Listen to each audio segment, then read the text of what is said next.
and play on 2nd and 10. That's his youth right there. Tagovailoa trying to make up for it. Fires to the end zone. Touchdown! Alabama wins! So today I'll be giving my Week 14 college football predictions for Saturday's games of the 2025 season. So starting with LSU at Oklahoma. So these are similar teams. Both have a bad offense and a good defense. Oklahoma's like a better version of LSU because of their defense is even better than LSU's is, and LSU's offense is even worse than Oklahoma's is. LSU's defense had one bad half against Texas A&M, but other than that, they've always been either average or good defensively this season. And their secondary has been better than Oklahoma's has. I think Oklahoma will be held under at 200 yards passing in this game.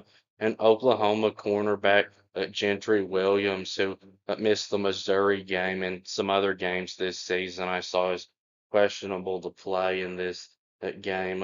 And LSU, I do think, has better linebackers than Oklahoma.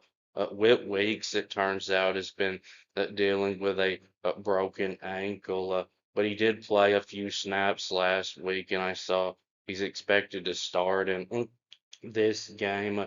But Oklahoma has a much better defensive line. LSU's defensive line has not been great. I expect Oklahoma's defensive line to dominate. R. Mason Thomas is questionable to play in this one, but even if he doesn't play, Oklahoma, I think will stop LSU's running because Missouri couldn't run on Oklahoma, and they're one of the best running teams, and LSU is one of the worst running teams. They rank 123rd in the country, averaging only 108.2 rushing yards per game. And Garrett Nussmeier has been dealing with an injury that's caused him to miss the last two games, and I saw he's likely going to miss this game too, which means it'll be a Michael Van Buren playing quarterback for them. And their offense has been terrible under him too, only scoring 13 points against a group of five Western Kentucky last week, and only 23 points against Arkansas, and no other Power Four team has scored less than 33 points against Arkansas this season. I don't see LSU having much success passing in this game either. Oklahoma will have the quarterback advantage. And the one problem with LSU's defense that Oklahoma's doesn't really have is stopping dual threat quarterbacks. Trinidad Chambliss, Diego Pavia, Marcel Reed, and Taylon Green all ran for 70 or more yards against LSU. And while John Mateer can't throw as well as any of those quarterbacks, he can run like them. I do think Mateer will have some success at running in this game, and I really think that's what'll make the difference. I think this will be a low-scoring defensive battle, but I've got Oklahoma getting the win over LSU by a score of 10-6. So now Alabama at Auburn. So Alabama and Auburn are similar teams in that they both have good defenses and both don't have very good offenses. But Alabama is like a much better version of Auburn because their offense is still a lot better than Auburn's is, and their defense is even better than Auburn's is. And I think this is going to be a good matchup for the Alabama offense because Auburn's success defensively has been completely because of their ability to stop the run. They're only giving up 94 yards rushing per game on average.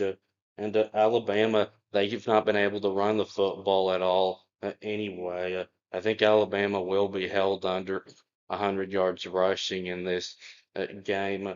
But Auburn's secondary has struggled. They're giving up on average 239.6 yards passing per game. So I think with Alabama's passing attack being elite, Ty Simpson and his wide receivers are going to have a big game. And Auburn's quarterback situation has been a mess. Jackson Arnold got benched. Now they're playing the other transfer quarterback, Ashton Daniels. He does have a lot of starting experience from when he was at Stanford, but his first start at Auburn against Kentucky couldn't have went worse. It went so bad that it got Hugh Freeze fired. Now his second start though against Vanderbilt couldn't have went better. He threw for 353 and two touchdowns and completed at 70.5% of his passes. And he is a dual threat quarterback. Against Vanderbilt, he ran for 89 yards and two touchdowns on 18 carries. But Alabama's secondary is way better than Vanderbilt's and it's better than Kentucky's is also, who shut him down. I know that Alabama is going to have a big quarterback advantage in this game. However, Auburn does have a couple of wide receivers that could challenge the Alabama secondary. Cam Coleman and Eric Singleton. That combination is not as good as Alabama's Ryan Williams and Jeremy Bernard, but it's close. But overall, I don't see Auburn having much success passing in this game. And their offensive lines have really been opposites. Alabama's has been good in pass protection, but terrible in run blocking. And Auburn's has been good in run blocking and terrible in pass protection. They've given up 41 sacks this season, and I think Alabama's pass rushers, LT Overton and Yonze Pierre, are going to give them a rough time. But I do think Auburn will have some success running the football in this game. They do have one of the SEC's best running backs, Jeremiah Cobb, who's run for 936 and averages 5.7 yards per carry. So I think that will keep them in the game. And with this being the Iron Ball at Auburn, I would expect this one to go down to at the end, but I still think Alabama survives it. So I've got 24-20. So now the biggest game of the week, Ohio State at Michigan, and maybe the biggest game of the regular season, probably the biggest rivalry in college football. So Ohio State is clearly a better team, it appears, than Michigan is. While both teams do have a great defense, Ohio State's defense has been the best in the country. I didn't think this was possible before the season, but it looks like their defensive coordinator, Matt Patricia, was actually an upgrade over Jim Knowles because Ohio State's defense ranks first in stopping the pass, giving up only 126.6 yards per game, and near first at stopping the run, giving up only 80 yards per game, and they rank first in points allowed, only giving up 7.6 on average.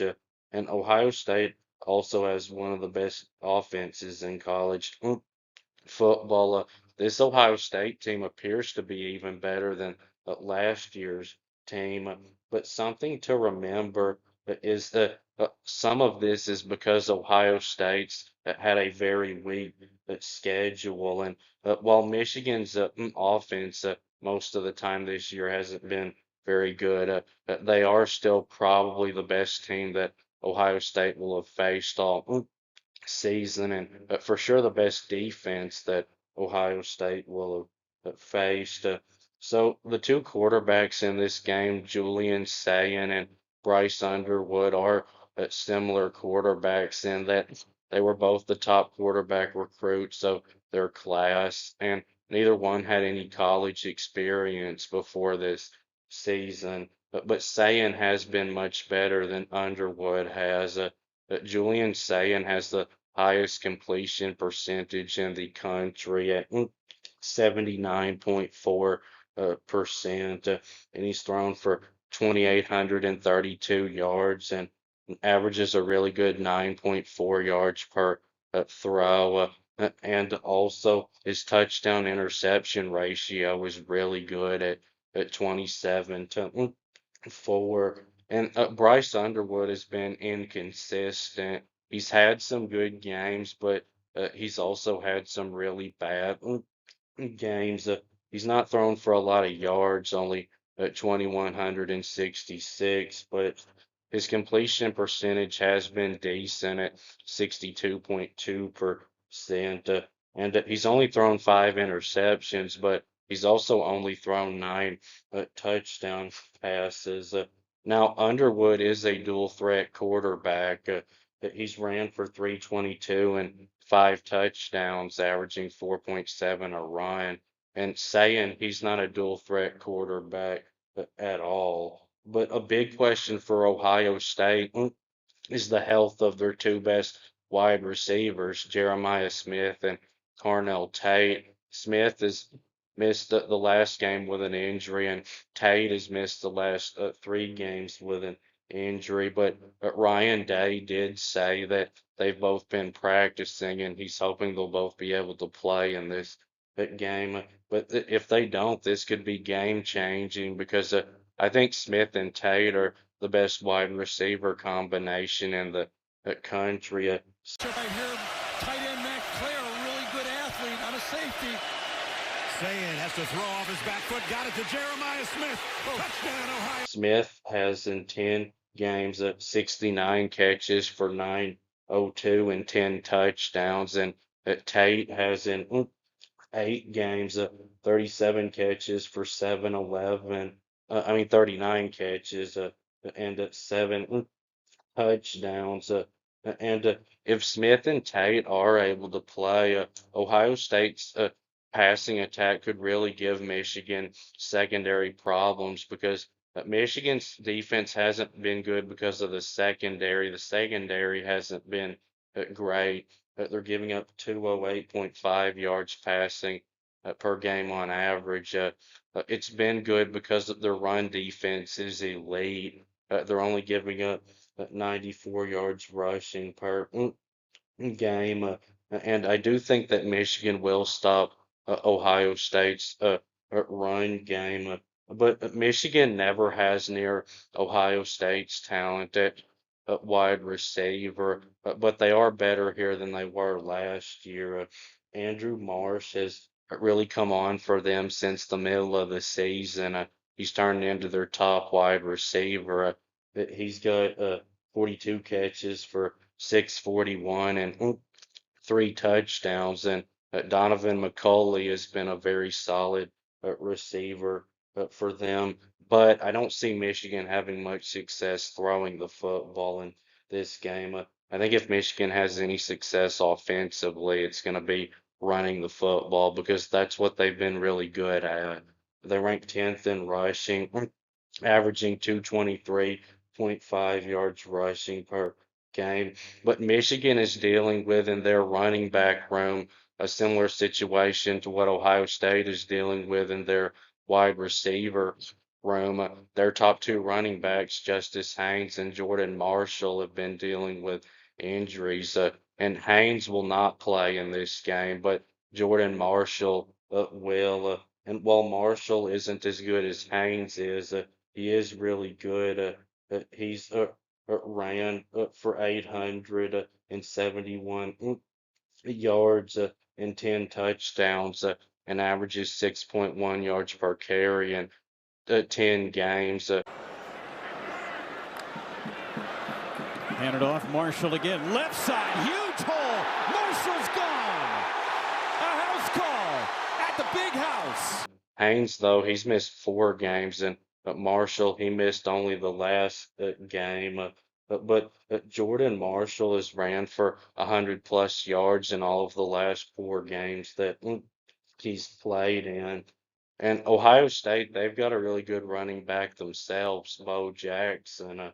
He's run for 835 and 5 touchdowns, averaging 6.5 a carry. But I think Michigan will have some success at running the football in this game. So Ohio State's the 2 best players in their secondary have been their 2 most experienced defensive backs. Caleb Downs at safety and Davison Igbinosun at cornerback. And Ohio State linebacker Sonny Styles has been their top tackler with 63 tackles. He's probably the most experienced player on Ohio State's team. But it's amazing how Ohio State has completely rebuilt their defensive line so quickly.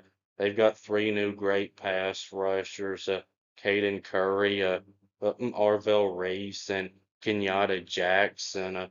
They've combined for 20 sacks this season, and this Ohio State defense hasn't given up more than 16 points all season. But Michigan defensive lineman Derek Moore is one of the best pass rushers in college football. He's got 9.5 sacks and 34 total pressures this season, and their linebacker Jay Barham, they've been using him more as a pass rusher. He's got 4 sacks, and their linebacker Ernest Hausman is their top tackler with 68 tackles. So this game though is going to be won at the line of scrimmage. And the last 4 years, the toughness of Michigan has been too much for Ohio State. I think this is going to be a low scoring defensive battle, but I think the toughness of Michigan gets Ohio State again. I've got Michigan 17, Ohio State 14 in a game that I think will go down to the last play. Now, Ryan Day is a better head coach right now than Sharon Moore is, but he was a better head coach than Sharon Moore last year too, and Ohio State still lost the game. And there was a bigger difference between Ohio State and Michigan last year when Michigan beat them. And I know if you're an Ohio State fan, you're probably mad at this prediction, but if you look on paper, Ohio State should win this game. But if you look on paper, they probably should have won 3 out of the last 4 meetings with Michigan, but they didn't win any of them because the game's not won on paper. But this may be the year that Ohio State finally gets Michigan. But that'll be it with this video. Please subscribe. Thanks for watching, and I'll be back soon.